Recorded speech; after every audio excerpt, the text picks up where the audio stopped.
கிறிஸ்துவுக்குள் அன்பான கர்த்தருடைய பிள்ளைகளே, இன்றைய வேத வசனமும் ஜெபமும் சங்கீதங்களின் புஸ்தகம் 51 சங்கீதம் 10 வசனம். தேவனே, சுத்த இருதயத்தை என்னிலே சிருஷ்டியும், நிலைவரமான ஆவியை என் உள்ளத்திலே புதுப்பியும். என் அன்பு கர்த்தருடைய பிள்ளைகளே, சங்கீதக்காரனாகிய தாவீது ஒரு ஜெபத்தை இங்கே செய்கிறார். கர்த்தரிடத்தில் ஒரு ஜெபம் பண்ணுகிறார். இன்றைக்கு நாம் ஜெபிக்கக்கூடிய ஒரு முக்கியமான ஒரு ஜெப குறிப்பு இதுதான். ஒவ்வொரு நாளும் நாம் ஜெபிக்க வேண்டும். சுத்தமான இருதயம் அப்படின்னா பரிசுத்தமான ஒரு இருதயம். அதுபோல நிலைவரமான ஆவி. நம்மிடத்தில் நிலைவரம் கிடையாது. நேற்று ஒன்று நினைச்சா இன்னைக்கு ஒன்று நினைப்போம். நம்ம மனசுக்கு பிடிச்சவங்களோட நல்லா பேசுவோம்.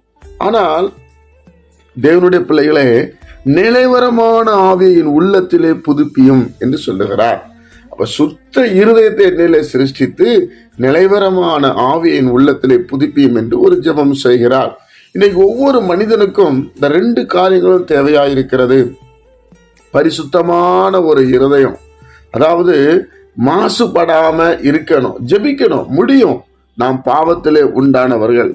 அதனாலதான் நம்ம ஜெபிக்கணும். ஏசப்பா, இதை செய்ய உமக்கு வல்லமை உண்டு, என் இருதயத்துல சுத்தத்தை தாரும். அந்த வேதம் சொல்லுது, இருதயத்துல சுத்தமுள்ளவர்கள் பாக்கியவான்கள் என்று சொல்லப்பட்டிருக்கும். அப்போ கர்த்தருடைய பிள்ளைகளாகிய நாம சுத்த இருதயத்தை ஆண்டவர்கிட்ட கேட்கணும். 2வது, நிலைவரமான ஒரு ஆவி.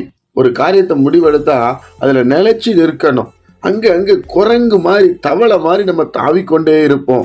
நேற்று ஒன்று நினைப்போம், இன்னைக்கு ஒன்று நினைப்போம், நாளைக்கு ஒன்று சொல்லுவோம். நேற்று ஒரு வாக்கு பண்ணியிருப்போம், இன்னைக்கு அந்த வாக்கை நிறைவேற்ற முடியாமல் போயிருக்கோம். உடனே நாம் கோவப்பட்டு எரிச்சல் பட்டு சோர்ந்து போயிடுவோம். தேவனுடைய பிள்ளைகளே, அதைத்தான் தாவீது ஜெபிக்கிறார். எனக்கு அப்படிப்பட்ட ஒரு கிருபை தாங்க ஆண்டவரே, நிலைவரமான ஆவியின் உள்ளத்துல வைங்க ஆண்டவரே, பரிசுத்தமான இருதயத்தை எனக்கு தாங்க ஆண்டவரே என்று அவர் ஜெபிக்கிறார்.